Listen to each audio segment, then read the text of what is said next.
Watching on television the cry of one of the residents of Arowojobe Estate in Mende, Maryland, you attempted to have sympathy for that particular woman, saying that they were only given 2 hours notice before the demolition vehicles moved in to demolish their estates. But look, let me tell you the plain truth. I've been a reporter for close to 2 decades, and I can tell you for free that government will not move into a place without ample notice. Now, the people can claim not to have been informed, but if you go back to check very well, you'll realize that there has been series of notices issued to the people, whether to the management of the estate or to individuals. But look, that one aside, also if you watch, you just watch the clip by the Honorable Commissioner stating that the people admitting actually that they didn't have the required plans. No, okay, good at that. But you see, I also have a first-hand experience in Arowojobe Estate many years ago. I think about 20 years or so ago, when I attempted to first have my first house, a room and parlor self-contained in Arowojobe Estate precisely. I got this particular house, but moved my furniture in, moved everything in, rocked the place. And on election day in 2003, if you recall, there was a massive rainfall. And on TV, it was like the entire Maryland was flooded. So I moved into the place. I quickly drove into the place to check, to see for myself situation of things. And I realized that my furniture, my bed, everything was actually inside the flood. Flood had taken over my apartment, and as God will have it, immediately I alerted my agent that I would need to move out of this place, and the work that started an arrangement, and some part of the money was refunded to me, and that's why I gave up. Now, tenants, people that were already living there, told me that, oh, that was the first time they will experience such masses, that I should be and stay. You see, what I'm trying to say in essence is that before you rent any place in Lagos, be patient enough to do your feasibility study. Never look for apartment under pressure.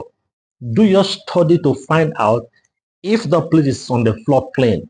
But you see, the other thing that comes to mind is between 2003 and now, it's about 21 years. Does it mean it took government 21 years to realize that what I experienced that time was real, for them to move in? Now, what were they watching? What were they looking at all the years?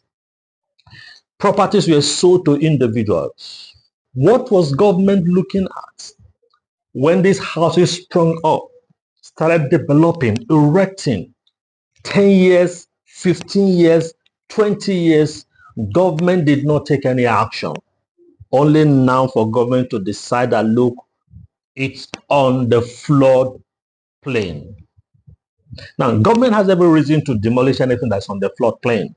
But you see, my worry also is government should have enough courage also to look into the books and check its own officials that have failed in their responsibility to enforce the master plan, that have failed in their responsibility to ensure conformity with the state rules, that have failed in their responsibility to enforce. We cannot allow just the people, Lagosians, to take the blame. Those whom the state have saddled the responsibility of monitoring and enforcement and failed to carry that out effectively for that 21 years. Government should also bring them to book. Now, that is the only way government can stop this flagrant abuse of laws, flooding laws, flagrant abuse of master plans. Because if people in the position of authority feels that we can do whatever we will do, and after some years we'll exceed the system and nothing will happen, we'll have made our monies and nothing will happen, the impunity will continue.